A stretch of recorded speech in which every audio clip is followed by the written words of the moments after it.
Off you go, Sid. We don't want to see you again. Yeah, I know the feeling, Mr. Barrett. You giving me cheek, Sid? Nah, I wouldn't do that, Mr. B. You know what I'd do if I were you? I'd join up. Do something worthwhile for my country. Yeah, I'll give that serious consideration, Mr. Barrett.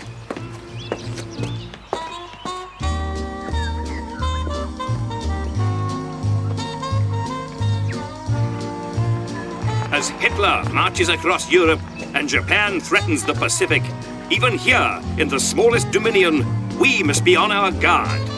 Spies and fifth columnists lurk everywhere, seeking to pass important information to the Nazis. So remember, if you are in a public place, don't talk. Careless talk costs lives.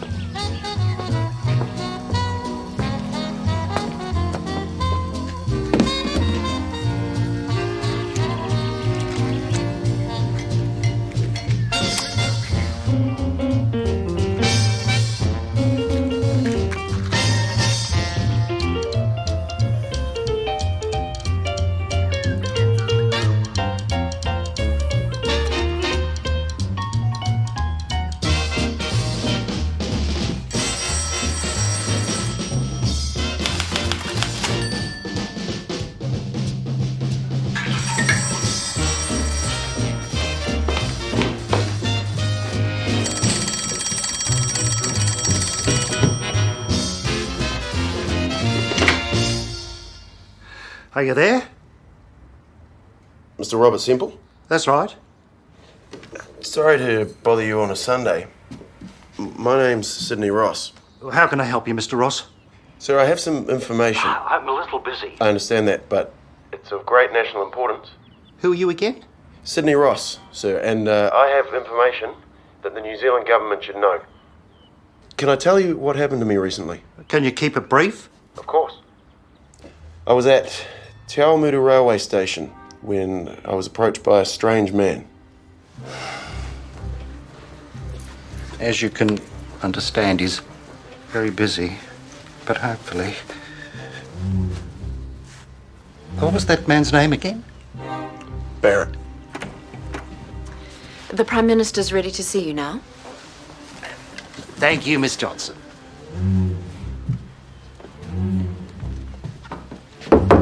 Thank you.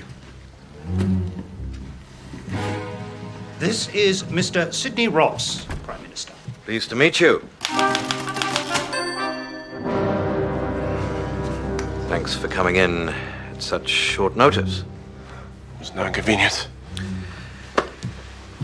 So, Mr. Ross, perhaps you'd like to tell me your story. Well, it all started on Saturday when I was released from Waikaria prison. Look, I'll admit it. I've made some mistakes in my past and I've been punished for them. But with all due respect, sir, that does not mean I don't have a deep love for my country. And the men fighting for it. Of course. Go on.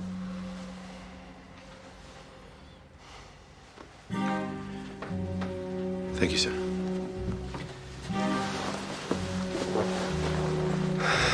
I was at Te Awamutu railway station when a train arrived, and I was approached by a strange man by the name of Barrett.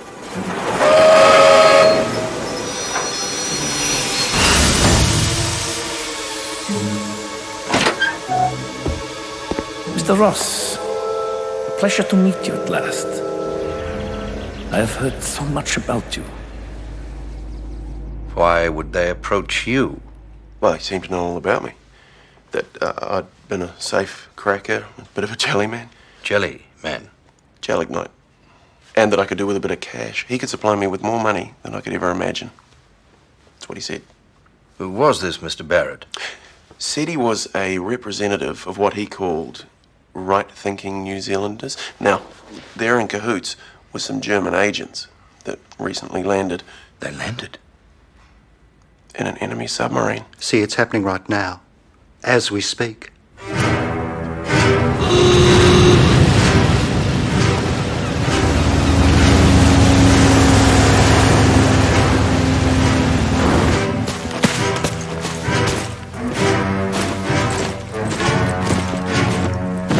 What kept you?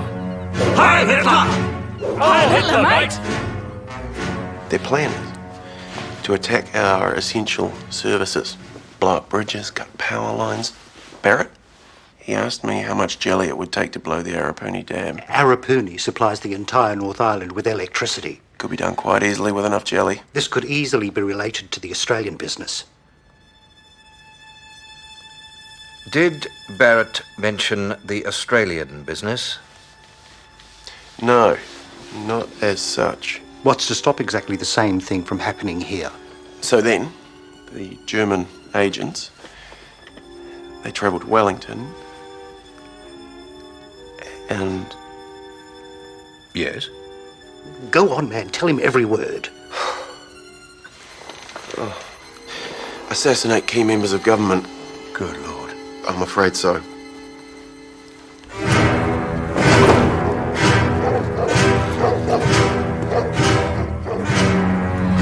We're done for, Bob. It's a pity we did nothing to stop those Nazi agents.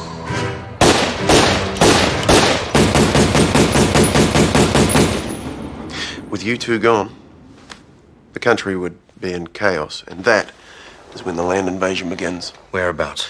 West coast of the North Island. Now, Barrett didn't reveal all the details, but he did mention something about long-distance U-boats with Nazi stormtroopers on board.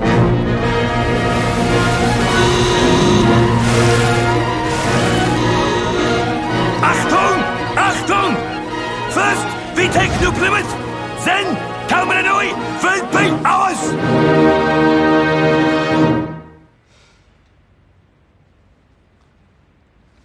You don't think this is a job for our Mr. Folks? Do you really think that's necessary?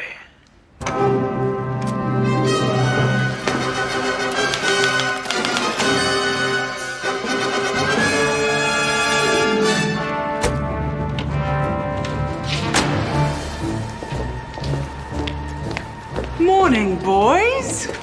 Morning to you, Miss Bishop. Isn't it a lovely day? No better than yesterday. Better get cracking. Bye, boys. So we'll check that joker. New pommy head of the bureau. That's him. No, I'm anywhere. Nice work, Molly. A pleasure, Major Folks, and nice work from you. People in this country don't seem to realise how grave the situation is. So that's basically the whole show. I felt I had to tell someone in authority as soon as possible. We're very grateful. Mr. Ross, given the gravity of the allegations, why did you not go to the police first? Well, look at me, Prime Minister. You yourself judged me when I told you about my past.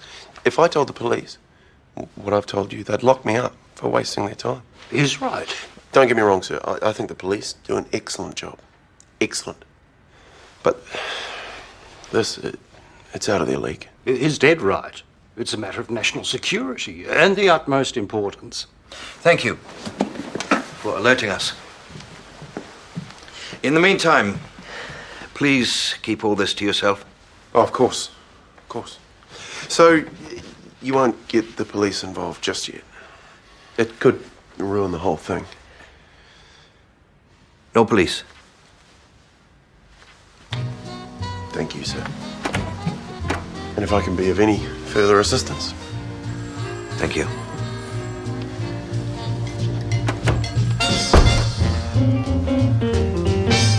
Thank you.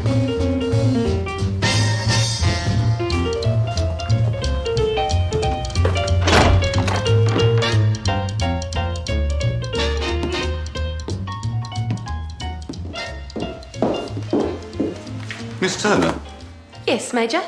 where is everyone? It's lunchtime, so they're at lunch. Will you be requiring any typing or shorthand this afternoon, sir? No, thank you, Miss Turner.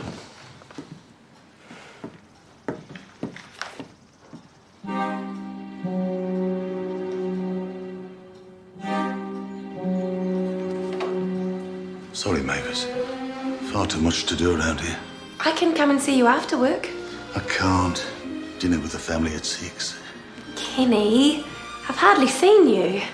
The wife. She's not Really settling in. Oh, homesick. Look, I've got half an hour at 3:30. Let's meet then. Usual place. Yes, sir. Usual place.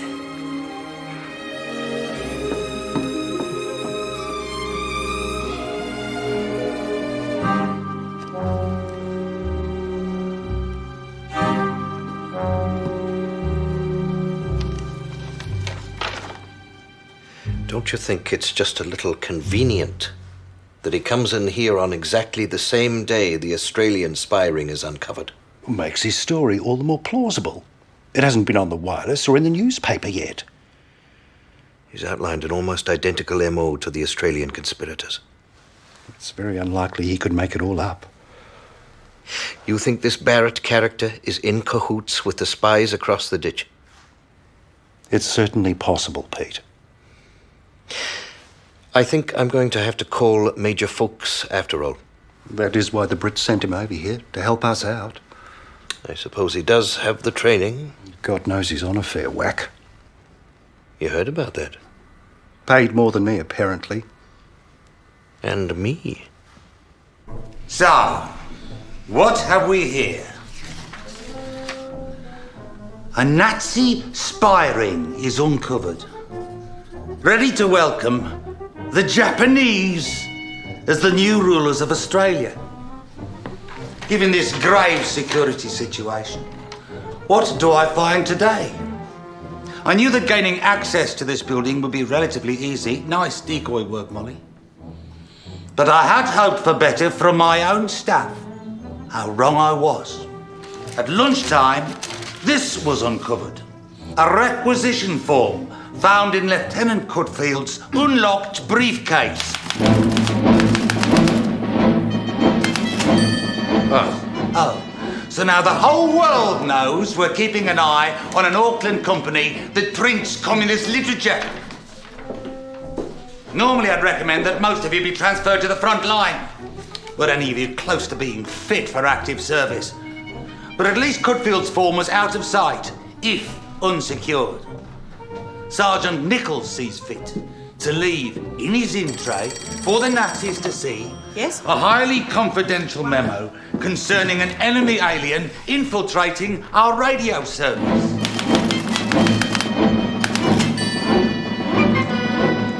Sir, a German Jew filling in because the dance band didn't have a double bass player is hardly enemy. I will be the judge of that! You're a disgrace to this bureau! Major Folks. Not now, Molly! Wouldn't Hitler love to know how slack things are around here as he plans his invasion? You think that's funny, do you, Sergeant Nichols? Sir. No, sir. Then you can stifle that effeminate giggle. You're not selling haberdashery at James Smith's now. Oh, it was mercenary. You think that's important? They're quite different. Sir. What is it, Molly? The Prime Minister wants to see you. Can you make 3:30 this afternoon? Of course. Wait. 3:30? No, I can't. But it's the Prime Minister. I suppose I will have to be there. Let's hope the Prime Minister isn't wanting to know about security in this building. Tell the Prime Minister 3:30 will be fine. Just around afternoon tea time. It's probably nothing, but we thought we I'll should get some men onto it straight away. Have your men meet with Ross and check his story. If the facts stack up, we'll need hard evidence. We don't want to be harassing innocent people. Of course not. These are unusual. Neenish tart. Mr. Ross has asked that the police not be involved. Why would he do that? He's been in jail for some petty crimes. He's a convicted criminal. We should keep the bobbies out of it. We could have a quiet word with the Assistant Commissioner. He knows what he's about.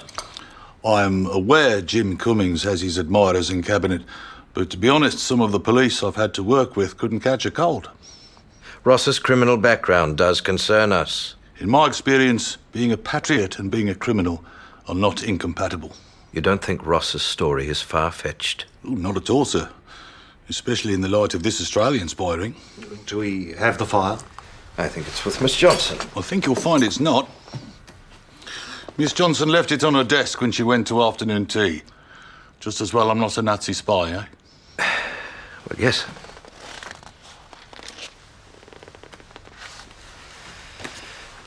We all need to be vigilant. You really think this sort of thing could happen in New Zealand, Major? Undoubtedly.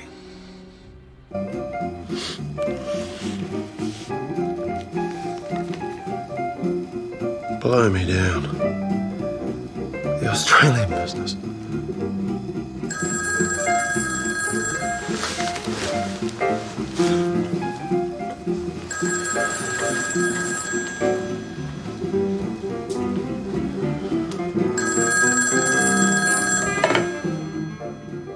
Sydney Ross?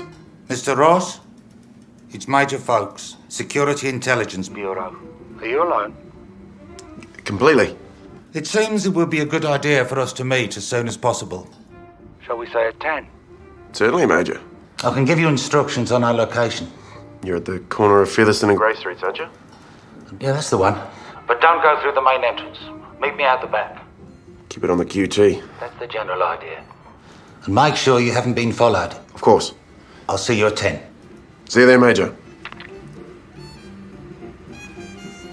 This way, Ross. Excuse me, and you are? He's with me. We are supposed to check, For sir. God's sake, man, he's with me.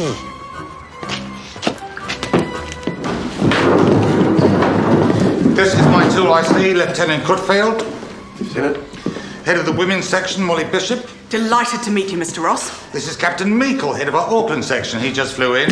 Pleased to meet you. And he's offside of Captain Stephen. I look forward to working with you in the field. Stephen will be your SIB contact wherever the spies are based, which is... Rotorua. Rotorua? Take a seat, Ross. We'd like you to travel there immediately, meet the agents Barrett told you about, gain their confidence, and pretend to be interested in joining them. Then relay that information to Captain Stephen and Captain Meikle. He'll send it on to me. We do realise it is dangerous work. Well, I'm willing to take that risk if it means I can help my country. Good man. Shouldn't he have a new identity? Yes. It would be safer. Given my background, stop any policemen meddling in your affairs. Very good, Ross. I suspect the conspirators would relate to someone respectable, perhaps in uniform. Though not too military. In my experience, the Nazi sympathiser is a coward. How about the merchant navy? Perfect. And what rank do you think, sir? You'll need to be at least a captain. How does Captain Calder sound? Oh, it's got a nice alliteration. Yes, alliteration. Then Captain Calder it is. So, where will I stay in Rotorua? You'll need somewhere respectable that can attract these types. Why not the Grand Hotel? I went there once, it's lovely. Excellent, Molly. What about the cost? It is a little rich, sir. Now, Cutfield, if we compare it to the cost of an enemy invasion, it's very cheap. Our office will make the booking. You'll need a car as well. Any preference? Well, nothing too flashy. But fast enough in case I have to leave in a hurry. Would a Plymouth coupe be appropriate? Most appropriate. And what about petrol, sir? It's essential work, so you get Ross some petrol coupons, and Captain Stephen will organise cash for expenses, in addition to your salary. You want to pay me for doing my patriotic duty? It is for the good of the nation. Well, if you insist. Sign.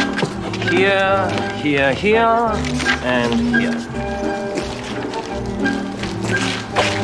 Petrol coupons? Get in touch when you need some more.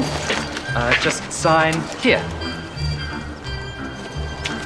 And your accommodation voucher. Do I have to sign for that as well? No. Only when you get there. Get them to sign this copy as well and then send it back to us. Here is your car.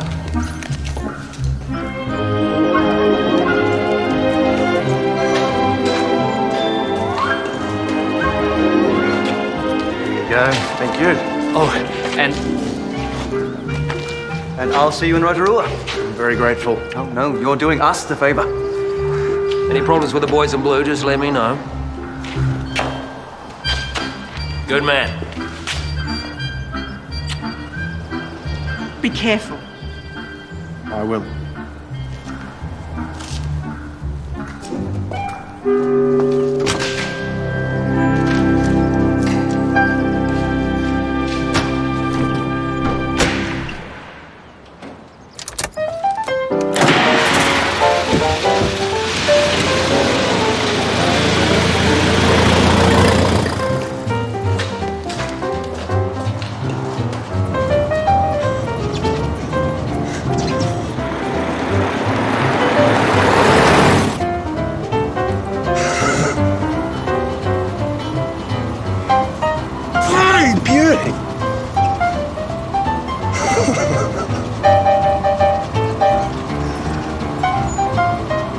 Dear Prime Minister, our investigations prove that Sidney Ross's story has substance.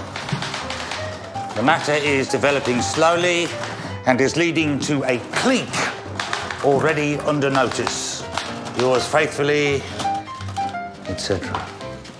A clique? What clique is this? Don't bother knocking, will you, Cutfield? The clique we're observing. Ross hasn't actually observed them yet, has he? Oh, but he will. He will.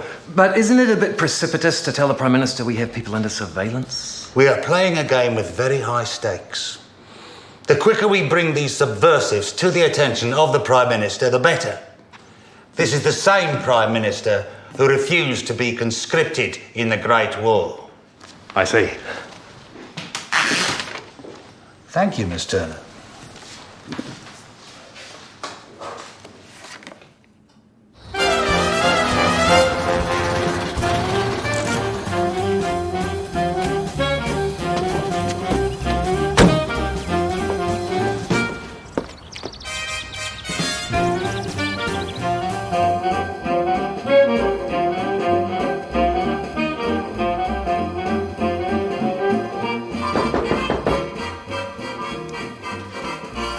Coming!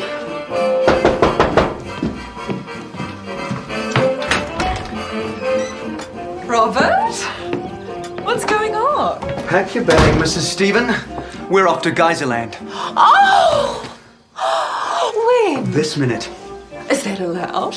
Captain Meikle believes a married couple would be an excellent cover for this operation.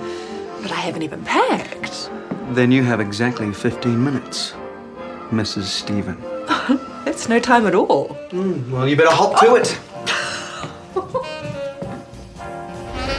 In the centre of New Zealand's North Island lies a thermal wonderland of volcanic peaks, spouting geysers, and boiling springs.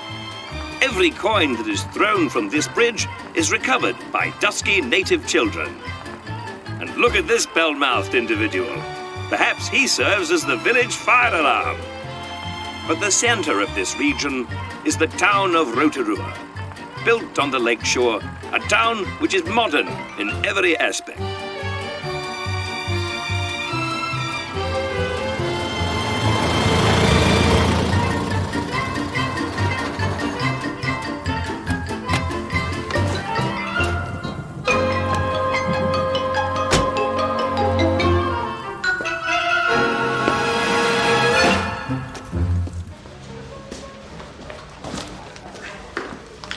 Captain Calder, I believe I have a booking. Certainly, Captain. Are you on holiday? Convalescence. Recuperating from leg injury. Was that Dunkirk? No, it was after Dunkirk.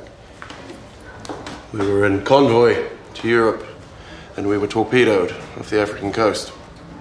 The Germans? And the Japs bombed us again in Singapore. What happened to your ship? Ah, the old girl's in dry dock. Being repaired. Are you allowed to tell me the name of your ship? The Waikaria. Well, I do hope you enjoy your stay here. And if you have any questions, you know where I am. Thank you. Actually, I do have one question, Miss Davy, but you can call me Nairi. Nairi. I have a Plymouth coupe outside, and I want to do some reconnaissance of the area. I could show you the sights. Local knowledge is what I'm after. I am from here. Perfect.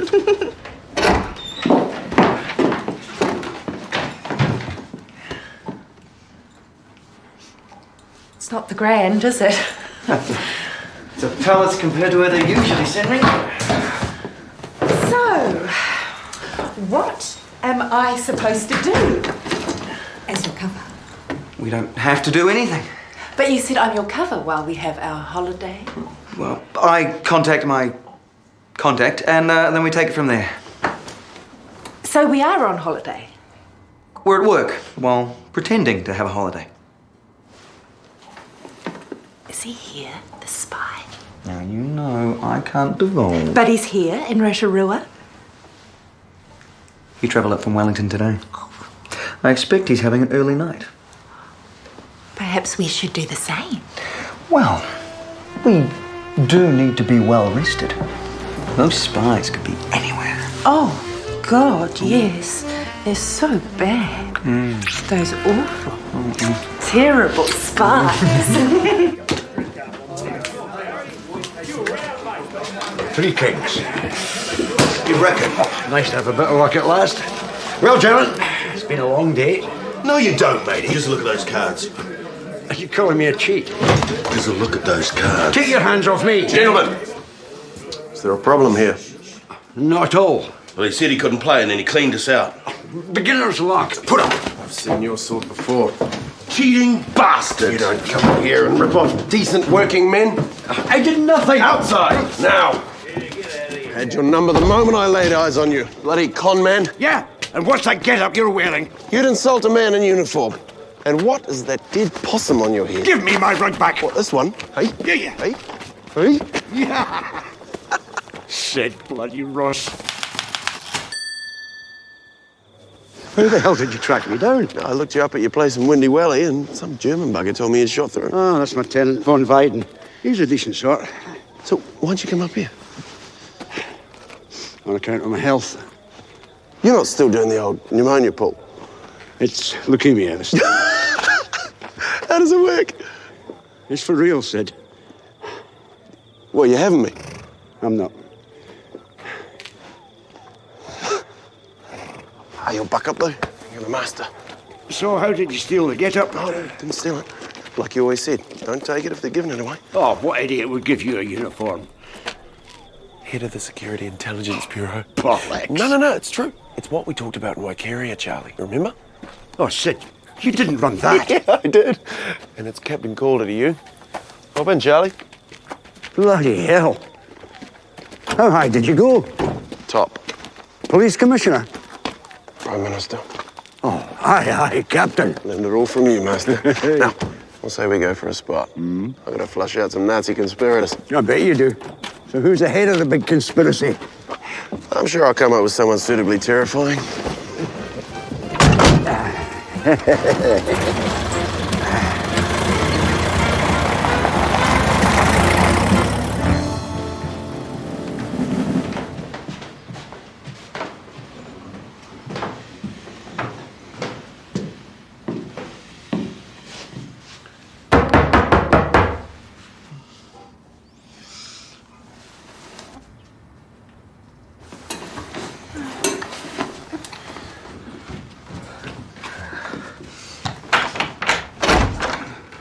Ah, Mr. Ross. If the German agents even suspect me of talking to the SIB, I am a dead man.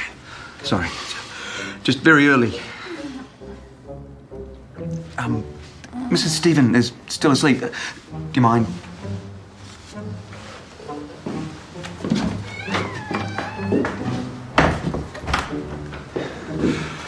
You arrived safely?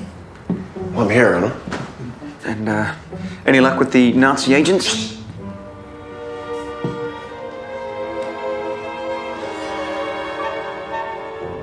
I've discovered the identity of the leader of the local operation. Already? He's an older gent. Was part of a ruthless gang in England before he came out here. Goes by the name of Charlie Fordham. Any chance of a meeting? I'm working on getting him to the Grand.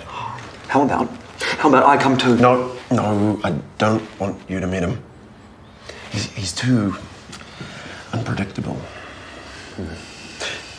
You can observe. Good. Stephen, it's extremely important that the locals don't know that you and I are working together. Best you pretend that you're an old friend and we just happen to bump into each other. Just happen to bump into each other. Right. And is everything else satisfactory? Well, to be honest, I could use a bit of... Of course.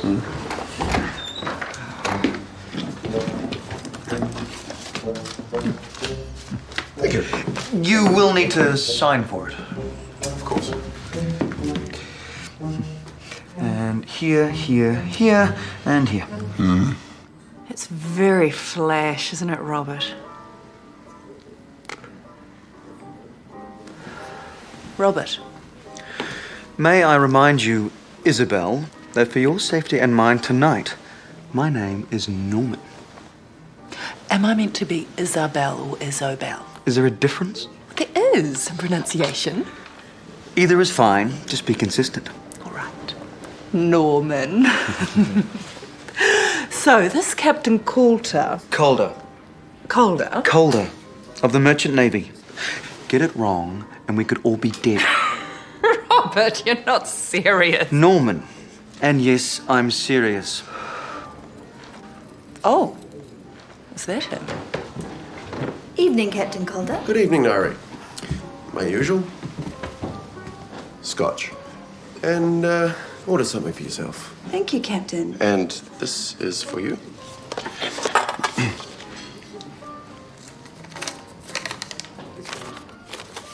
Full-fashion stockings? Thank you so much. You're welcome. Mixed grill in your room again for breakfast tomorrow, Captain? Perfect. Good evening, Squadron Leader. Mr. Durant. Pleasant day out, I trust? Marvellous. Yes. Wonderful. Norman, excuse me. Norman! It must be years. Captain Calder, how are you? Well. You remember my wife, Isabel? How could I forget? Can I get you both another drink? Gin and tonic would be lovely. Unfortunately, Isabel has to go and powder her nose. Do I? You were saying so just before.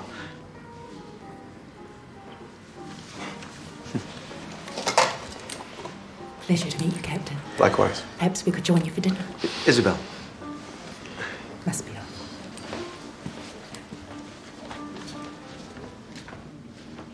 Any luck with Fordham? Not yet. I see that Air Force officer over there. Durant. Don't stare. Spent the day by the airdrome, working out how to sabotage the hangars. I'll let Captain Meikle know. We'll need to keep a close eye on him. Yeah, fine.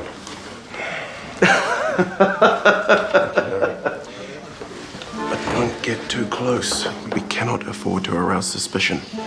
Stephen, these people are clever. And when they strike, they are deadly. Do you understand? Yes. Good.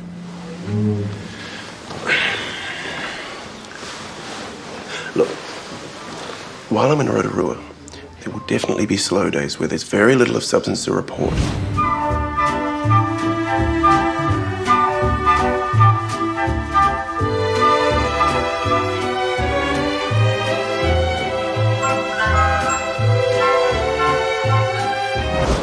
Sure I can find other work to do on those days?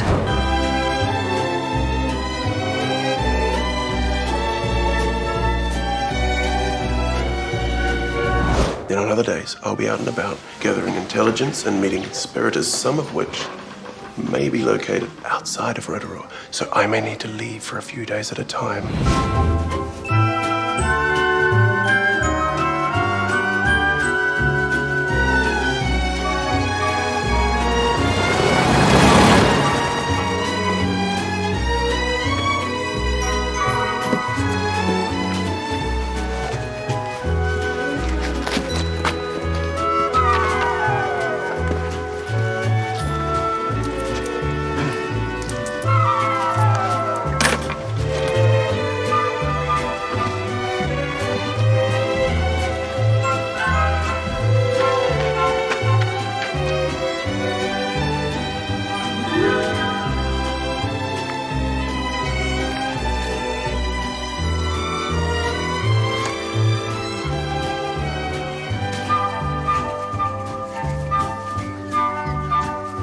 Goes by the name of Jensen. It's a J.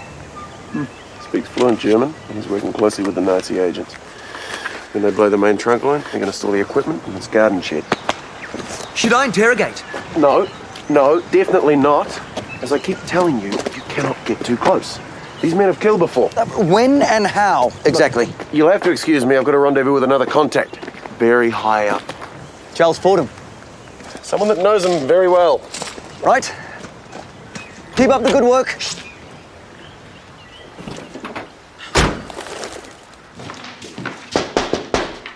I have that report from Crosby in the hut.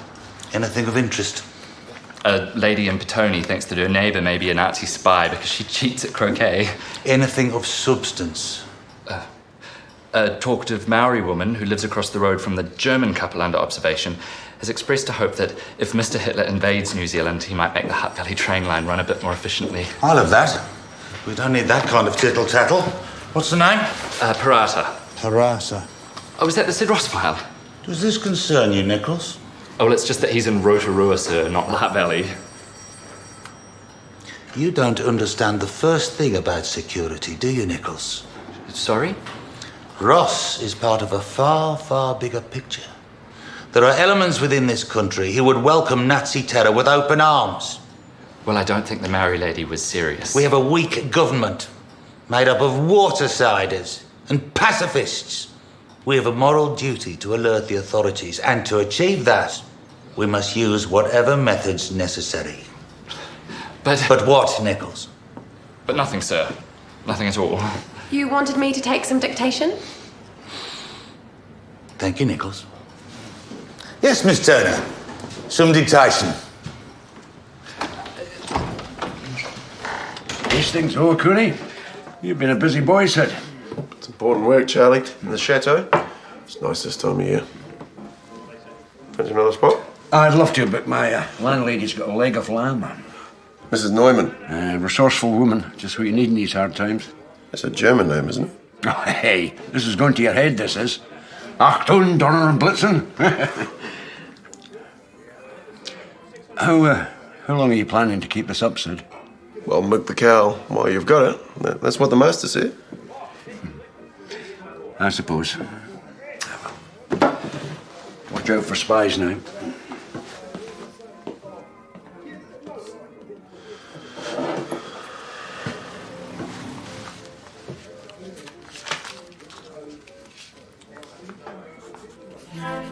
There are at least 20 in the clique. Closely associated with her leader, Mr. Charles Fordham, are several persons of foreign origin or association. Janssen, Neumann, von Weiden. You have been busy. It's an urgent matter, sir. These foreigners are all Germans. 14 Germans, a Russian, a Hungarian, an Asiatic who we believe to be Japanese, and a Swiss. But the Swiss are neutral. Officially, Prime Minister, but over half the country have German or Italian as their native language. This Swiss lives in a boarding house with Fordham, Neumann, and other conspirators who have already planned the destruction of the Arapuni and Waikere Moana waterworks. That's what Ross said would happen. We also intercepted a pamphlet claiming the enemy invasion was likely to happen in July. Oh, that's not far off. Which is why I've been giving this investigation top priority. Where are the Nazis this time? Cooney. The proprietor of the local billiard saloon is planning to blow up the railway viaduct. Really? Captain Calder says the basement of the saloon is packed with explosives. Has Captain Calder seen this? He's working on getting evidence. He's always saying that, but he never seems to find any. He tells me what they say. But you don't hear with your own ears. My dear, we are dealing with killers. Robert, do you really think a man running a billiard hall in Awakuni is going to blow up a viaduct? Well, it's possible. And besides, you and I get to stay at the chateau. Really? Meals included. I suppose you do know best, dear. Major Folks, though these rumours are worrying, Your brief was to verify Ross's allegations. With respect, sir, that's exactly what I've been doing. Ross is definitely telling the truth. Undoubtedly. Doing his best to smash this ring. And you have concrete proof that could be used in a court of law. Sir, whereas a policeman questions a suspect and then looks for evidence, we can hardly go up to someone and say, our man Ross says you're a German spy. Can you provide us with evidence? I am aware of that. We need to be clever. These conspirators don't write things down. You know this from your work in Britain. England has never made quislings welcome. But with little hard evidence, how do you intend to flush out these conspirators? If the government was able to enact Section 18B of the Defence Act... I would have thought that was precipitate. Not in the circumstances. 18B gives your bureau the power to arrest and imprison without trial. It gives your government the power to direct my bureau to round up the Nazis. But you would be in charge of that. I'm sure we all hold the same principles dear. Justice and freedom. Freedom from Nazis. That is what we all want, surely.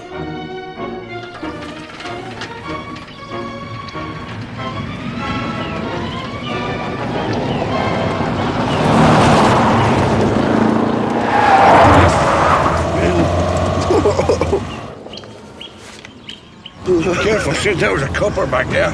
Don't worry about it, Charlie. The Gestapo in Auckland will take care of that. Friends in high places, eh? Oh, yes. You don't want to get too fond of them, Sid.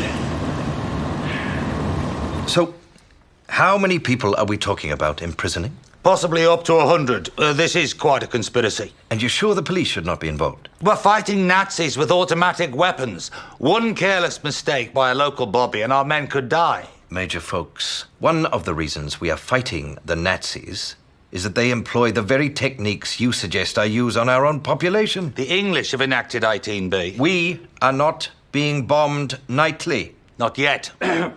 Thank you for coming in, Major. We'll consider your recommendations. Indeed. As soon as we've seen all the evidence. You want to see the Ross file? Is there a problem with that? Some of the material is highly sensitive. I'm the Prime Minister, and I think we can trust Bob. If we're considering enacting 18B, we need to see all the material immediately. I'll make sure you get every last shred of evidence, sir. Faster! The Prime Minister wants this as soon as possible. The Edwards dossier of any use? Yes! List of aliens resident in the Taranaki region. Good, Nichols. Throw it in. Concentrate, lad. One of the Germans interred on Sobes Island spent a year in Rotorua. We can use that. Surveillance of the Bay of Plenty branch of the Communist Party. Definitely. There's only 4 of them. It doesn't matter. It all counts. I want it in there. Meikle from the Auckland office, Major. How are things at your end, Meikle? Any new material from Ross? There's quite a lot of it. Good-o. Anything nice and juicy? Some of it is rather sensational. Oh, well, that's to be expected. Frankly, Major, some of it seems a bit far-fetched. Shouldn't I be the judge of that? A New Plymouth restaurant owner with bomb-making facilities in his basement. What's his name? Cicerich. He's obviously foreign. Dalmatian. He could be a Nazi sympathizer. Sir, his son was killed at Crete fighting the Germans. So? I'm not sure all Ross's evidence is true. Meikle, you're charged with gathering material from the operative. And I hope some of it's better than that rather dull stuff you sent last week. And I shall be the judge as to its veracity. Is that understood? He's saying this chap in Hastings has been organising a ring of local Nazis on the telephone, but I have found that the man is deaf. I said understood! Do you understand that? Yes, sir. Good. We need something big and juicy on this Rotorua business. And it's your job to get it. Mine? Your country's future depends on it. Not to mention your future prospects of promotion.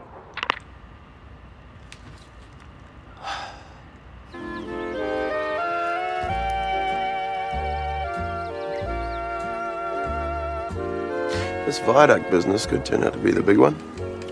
But you have to see it from my point of view. All I can tell my superiors is that you've met with various low-level people. Don't you believe me? It's just that I need something big. And it would help to have some evidence. Would Charlie Fordham be a good person to meet?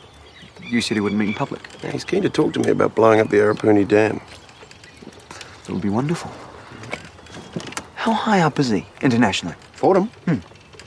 Oh, he's met all the top Nazis. Well, not. Jawohl. The Nazis, they call Charlie the Old Master. No. Yeah. He's behind all sorts of crime. Killings? Oh, he's made a killing or two in his time, all right. Now, I may be able to get Charlie to a meeting at the Grand tomorrow. Is that big enough for you? We would need hard evidence. Of course. What about... No. What?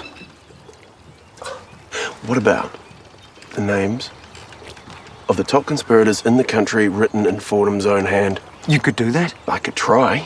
In the meantime, I might need some more petrol. Not a problem. And supplies.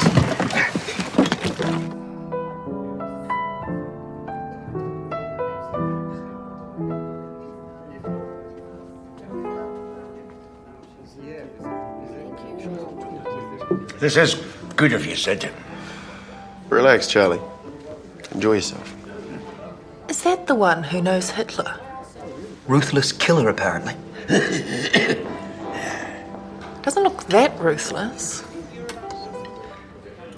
Stop staring. Go on, Charlie. It's on His Majesty. So the Gestapo still believe you? For now, yes. Gullible beggars. Actually, Charlie, you could give me a hand with that. How's that? Well, I told them that I'd get a list of all the jokers in the conspiracy, written by the head Nazi himself.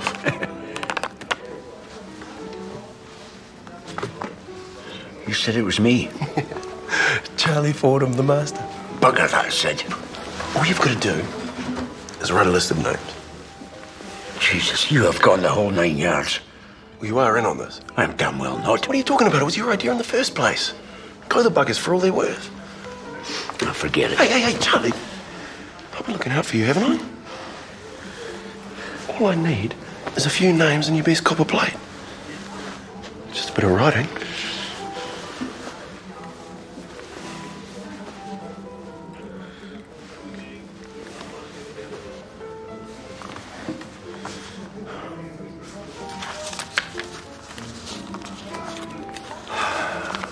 What names?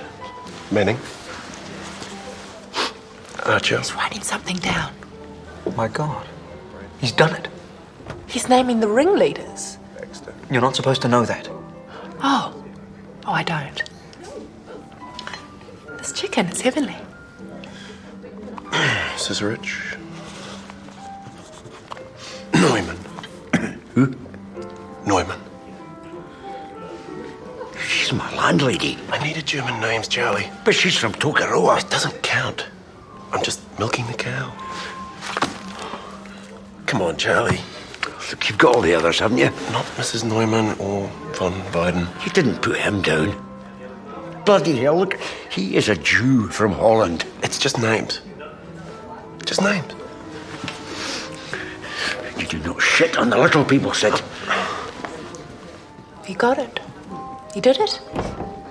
So, are we off to the chateau?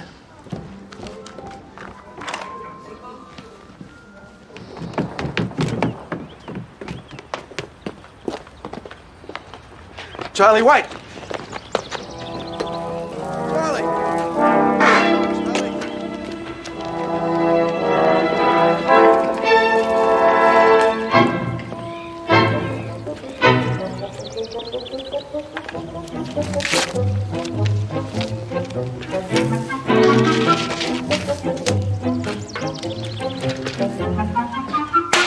A confirmed sighting of the Nazi leader in Rotorua and the names of agents written in his own hand. Very good, sir. Put this file in front of the Prime Minister straight away.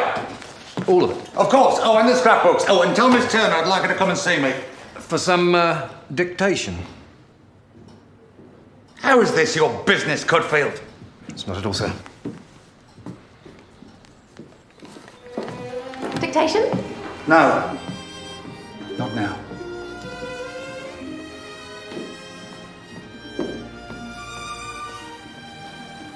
Is your wife over her homesickness?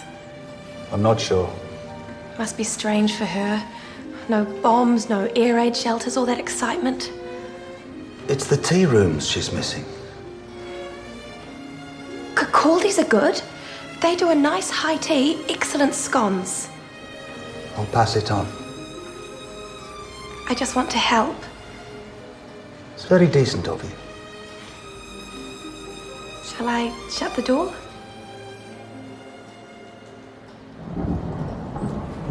I didn't mean to drop you in it. Look, Mrs. Neumann has been good to me. I don't want her name on some list. All right. Let's just forget about all this. Hey, I get a spot. Bloody jokers. I've got a right to park here. It's only a parking sticker, sir. No, it's not. I don't know who they're dealing with. Do they? You know what I always say? Don't take on the coppers unless you have to. You never said that. Well, I'm saying it now. No, you said get them if you could. The toffs in the establishment? Possibly, but times You can't back out on me now, Charlie. It's a leukemia, pal. It's got me beat. That's what the doctors reckon. Oh, what do doctors know, Charlie? All those pricks in authority, what do they know? Nothing. And we are proving that right now, Charlie. We are sticking it to them right now. Of course you are, son. Oh, let's just go and get that spot, eh?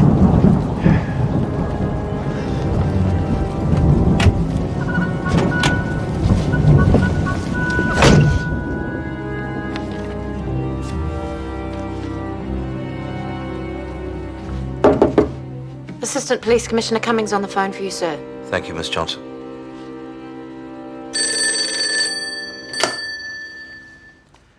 Jim, thank you for calling back. I have something here I want you to read immediately.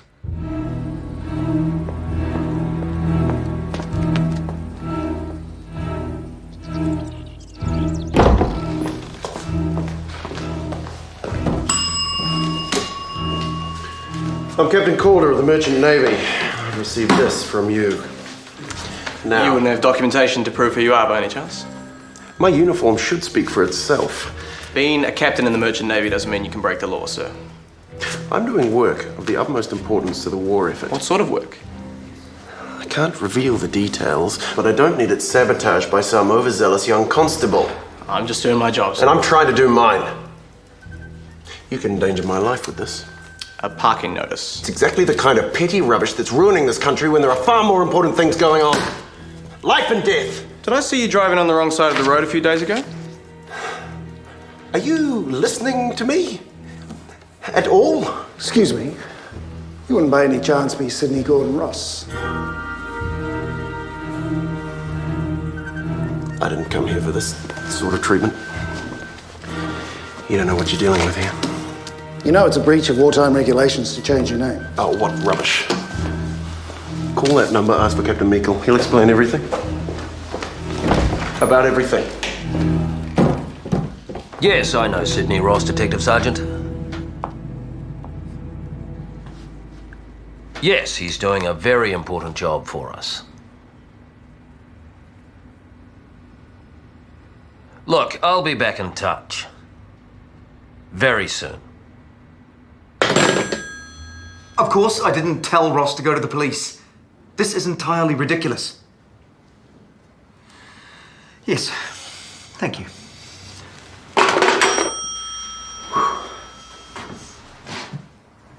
Are we going to the chateau or not? Meikle, what was the one thing I said that must not happen? The police must not find out. Well, they have. How could you all be so stunningly incompetent? With respect, sir, my men have been out. Your men had better sort it out. Prime Minister on the phone for you.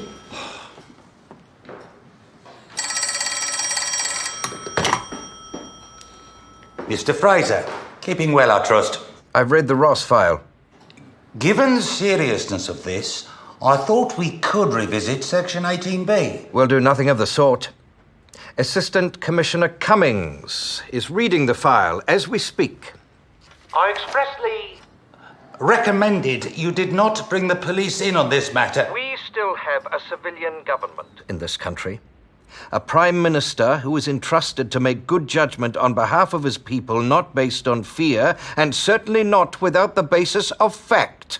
Good day to you, sir.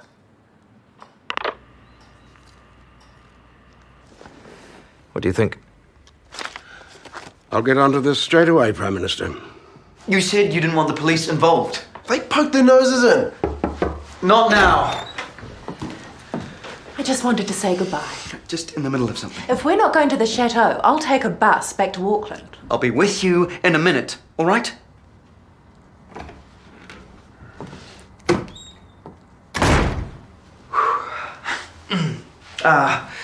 It might be a good idea for you to lie low for a few days. Just until things calm down.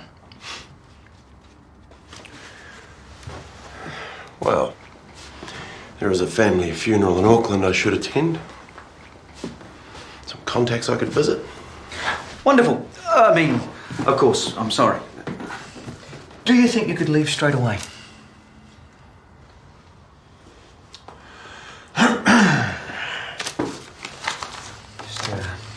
Here, here, here. Yes.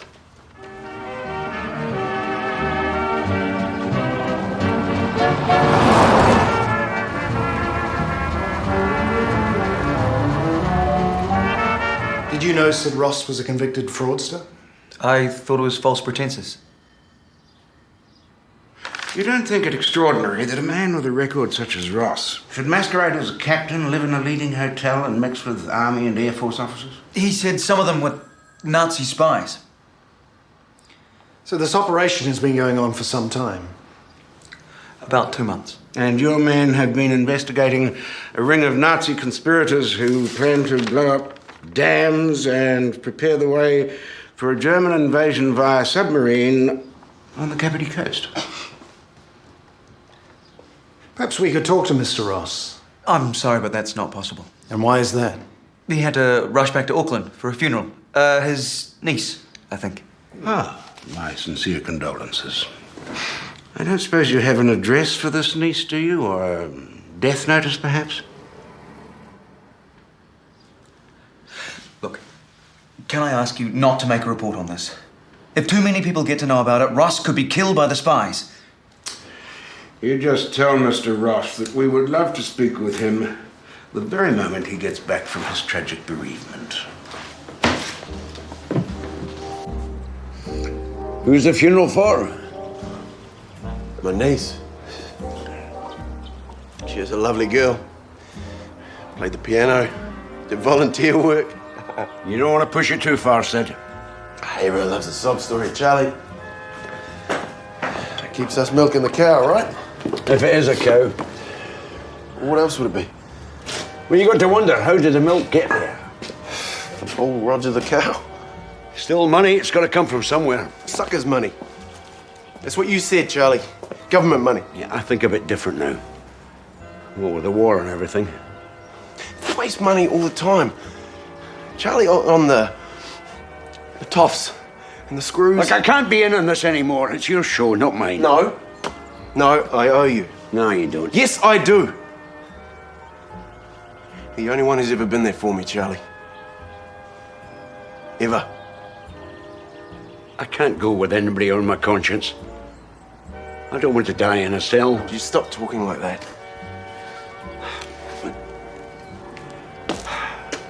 We have had some time, Sid. But you have to deal me out. I can't die in a cell, all right?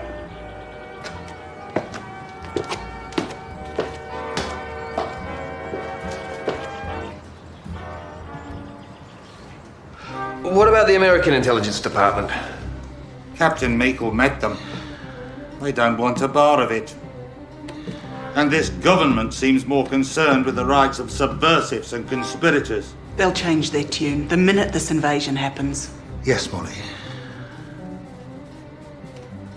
That's very true. Invasion? Are you serious? They have a man on standby, ready to signal the submarines. Is that enough hard evidence for you? Why Otaki? And why the day after tomorrow? The enemy must have their reasons.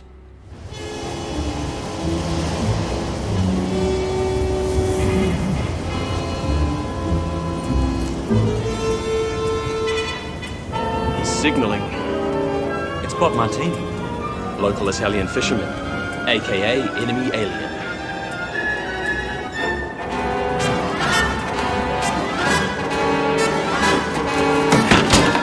All right, Martini, out you get. What is going on? Why are you out here? No reason. Who are you signalling? I hit the lights by mistake. Tell us what you've been up to, Martini. I'd rather not.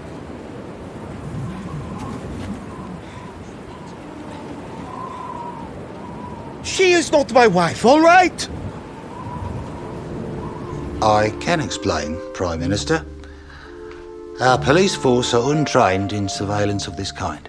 Perhaps we should be grateful that the only likely invasion was to a young lady from Foxton.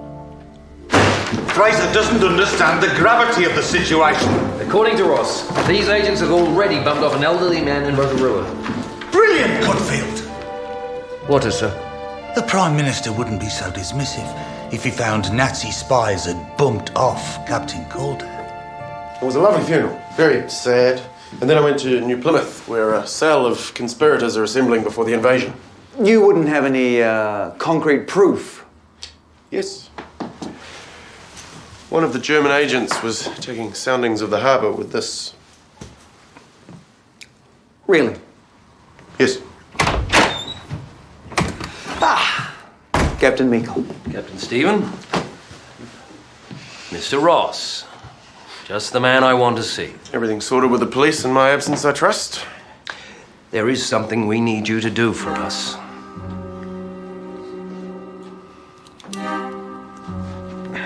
And what's that for? Major Folks's orders are that you must go to a hardware store and buy a shovel suitable for digging a large hole. How large? Large enough to fit someone your size inside. Comfortably.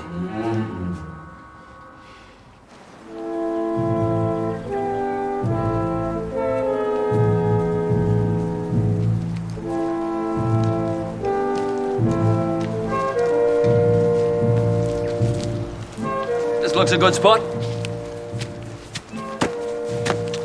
Ground's not too hard. Off you go, Sid. You can give us a hand, could you? I don't think you help a traitor dig his own grave.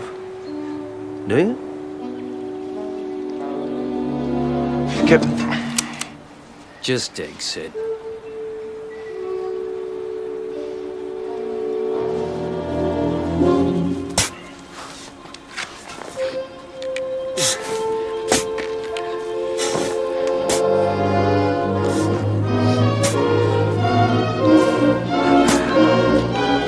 Stop now. That's deep enough.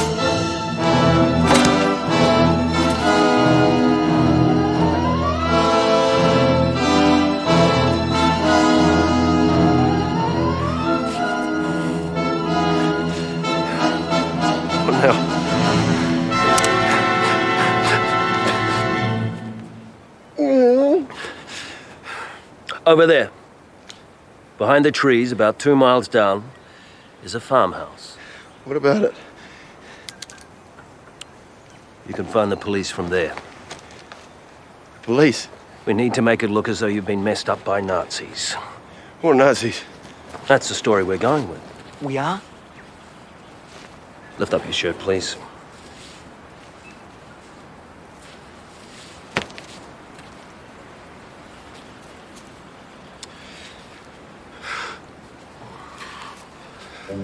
We're not hurting you, are we? What's this in aid of? You were kidnapped by Nazis and tortured.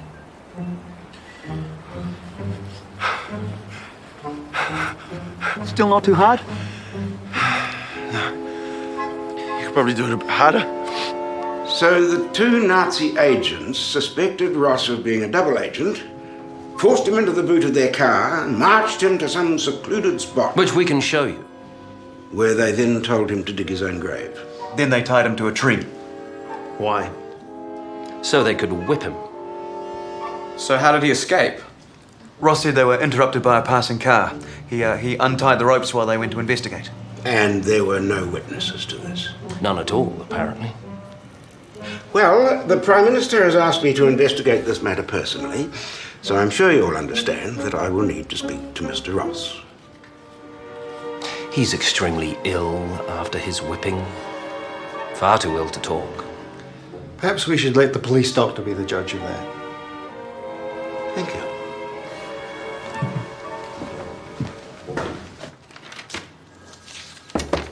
Yes? Mr. Ross is in the interrogation room, sir. Ah, so the doctor decided he could talk, despite his grievous injuries. He thought the red marks were the result of gentle rubbing of some wet fabric or rope-like material. It's like when you towel yourself dry a wee bit too hard after a bath. A lot like that. Thank you, Detective Sergeant. Maybe we should just come clean. Stick to the story. You remember all the details? Of course I do. I've called folks. He's meant to be on his way. Good home. We might leave you to it. One last piece of paperwork. What is it this time? It signs your car back to the SIB. If it all pans out, I'm sure you'll get it back.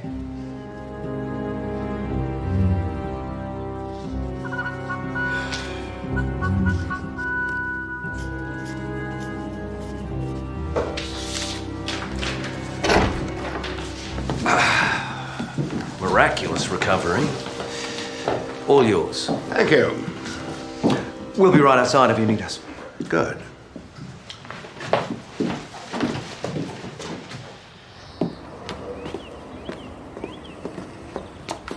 Let's get out of here.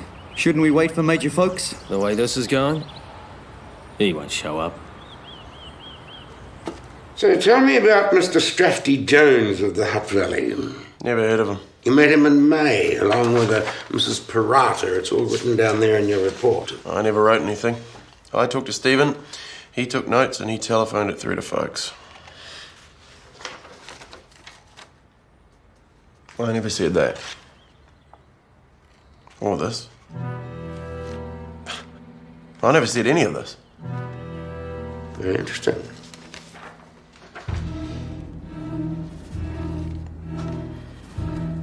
Assistant Commissioner, do you mind if I have a short break for a smoke? You'll be our guest, Mr. Ross. We'll be back in a few minutes.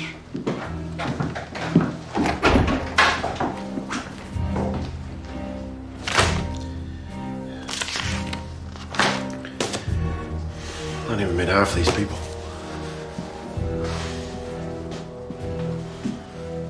It's all become quite a big show, hasn't it? Jim Cummings wouldn't be here otherwise. If they found some of my observations to be not entirely accurate, what do you think I'd get hit with? Wasting police time? You ever heard of treason? What's the normal sentence for that? Hanging. Though if you're a member of the military, a firing squad. I think technically you would be classified as a member of the military.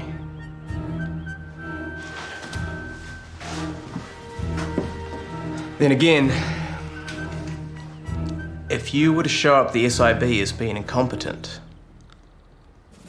they might go easy on you.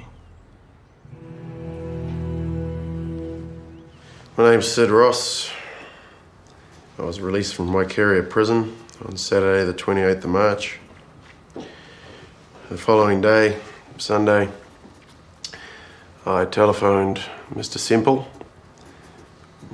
with a story to tell him. Every single detail of that story was a fabrication.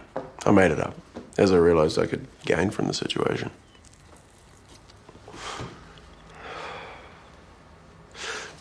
That's all got a bit out of hand of late. After 3 years in Waikaria, I just wanted to get back at the bastards, the people and authority, but I never realized they'd take it so seriously. The SIB, the Security Intelligence Bureau.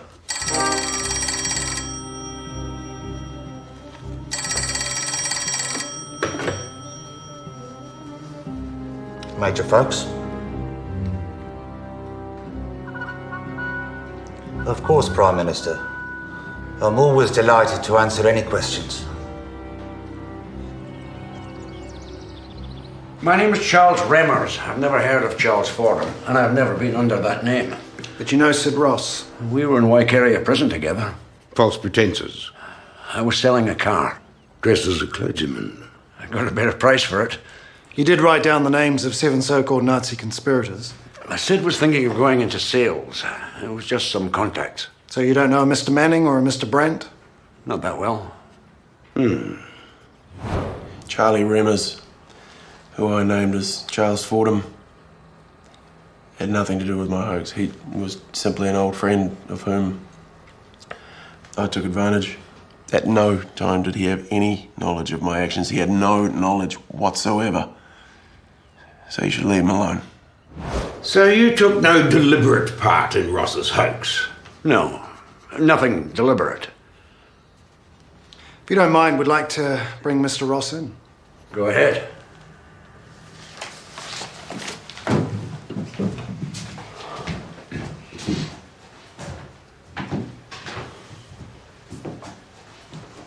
What's going on, Sid? I've told them you're not involved in this and you've not been influential in any way. At all. What do you think? Hard to know who to believe. It was all me. Thank you, Mr. Remmers. You're free to go.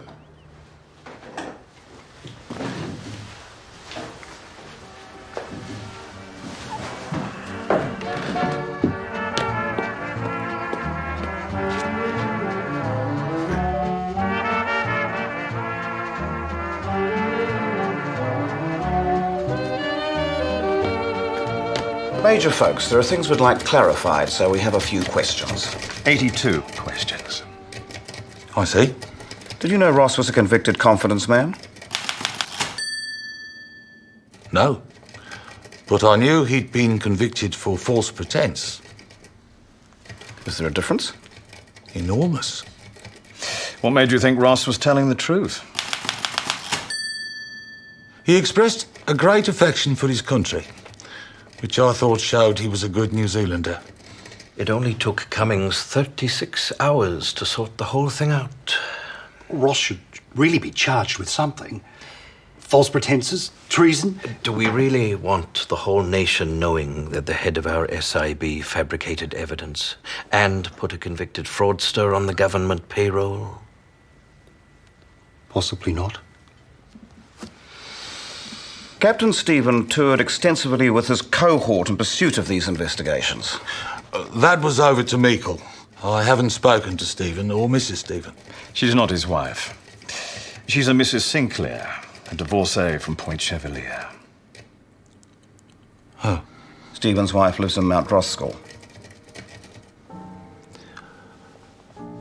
No one in my department would be capable of that kind of deception. Mr. Cummings, dear sir, a line or two to let you know that I'm keeping in the pink. I don't know if you'll get a laugh out of this, but I hope that you don't. I have quite a different outlook on things since being here. My job consists of knocking up some special breeds and small goods, etc.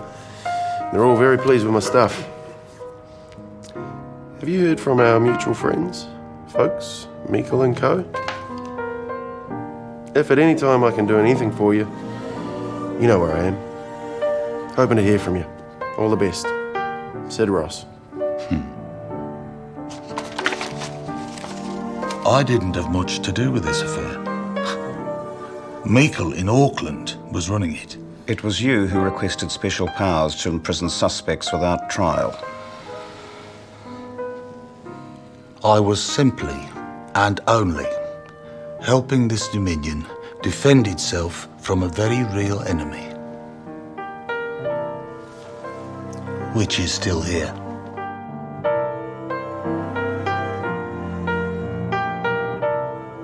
Major Fawkes was a grave misfit who was imposed upon by a criminal. It is one of the most extraordinary instances of human credulity that I have heard in my life.